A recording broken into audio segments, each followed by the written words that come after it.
ఇదే కదా కథానందలహరి, ఇది కమ్మని కథల లాహిరి, కమ్మని కలల లాహిరి, ఇది కమ్మని కథల లాహిరి. కథానంద లహరి సమూహ సభ్యులకి నమస్కారం. ఇప్పుడు మనం వినబోయే కథానిక మార్పిడి. రచన చిర్రావూరు మదన్ మోహన్.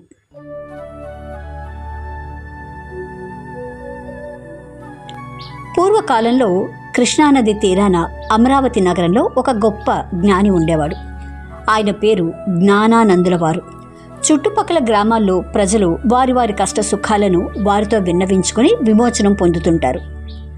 కేశవయ్య అనే ఓ రైతు వీరి మహిమలు విని ఆయన దర్శనార్థం వచ్చాడు. గురువులను, పెద్దలను, పిల్లలను చూడటానికి వెళ్ళేటప్పుడు ఉత్త చేతులతో పోరాదని ఇదివరలో తన పొలంలో పండిన మొక్కజొన్న కండెలను కానుకగా తీసుకెళ్తాడు.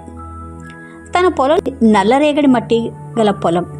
అది వారి ఊరి చెరువు గట్టు పక్కనే ఉంది. కానీ వారు ఆ ఊరిలో సరిగ్గా వర్షం పడని కారణంగా ఏ పైరు వేసినా సరిగ్గా పండనట్టుంటుంది.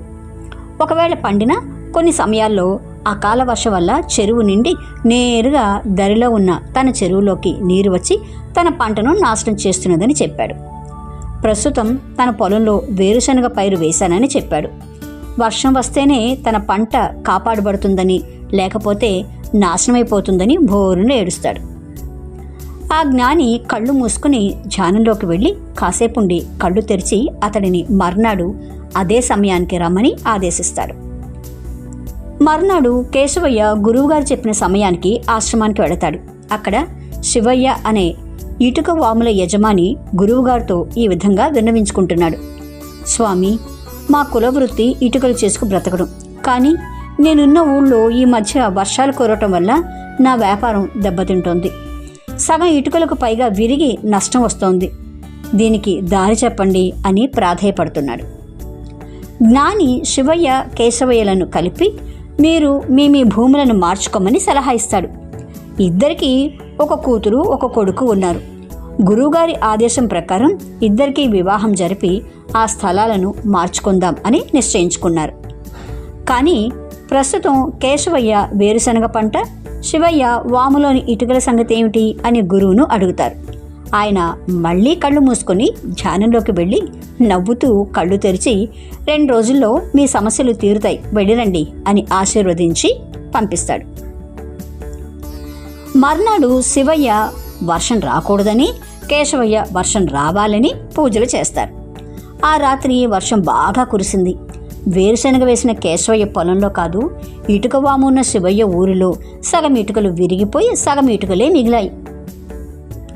ఆ రోజు రాత్రి కేశవయ్య గ్రామ చెరువు లాకుల చెక్కల తలుపులు చాలా రోజులుగా నీటిలో నాని ఉండడం వల్ల విరిగిపోయి నీరు బయటకు వచ్చి దరిలో ఉన్న 2-3 పొలాలను తడిపేసింది.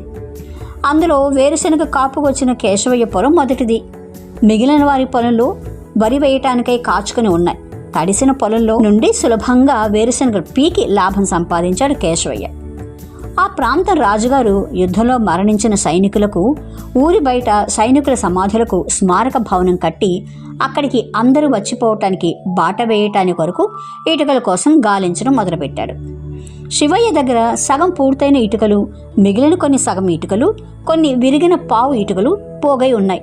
ఆ ప్రాంతంలో వేరెవ్వరి దగ్గర ఇటుకలు లేనందువల్ల బాటలు వేయటానికి విరిగిన ఇటుకలు, స్మారక భవనానికి మంచి పూర్తి ఇటుకలు తీసుకుని అన్నింటికీ పూర్తి ఇటుకల పైకం ముట్టజెప్పాడు రాజు. శివకేశవయ్యలు తృప్తిగా ఆ జ్ఞానానందుల వారిని సేవించి ఆయన ఆదేశం ప్రకారం తమ పిల్లల వివాహం జరిపి పొలాలను మార్పిడి చేసుకున్నారు. మార్పిడి కథానిక విన్నారు. రచన చిర్రావూరు మదన్ మోహన్.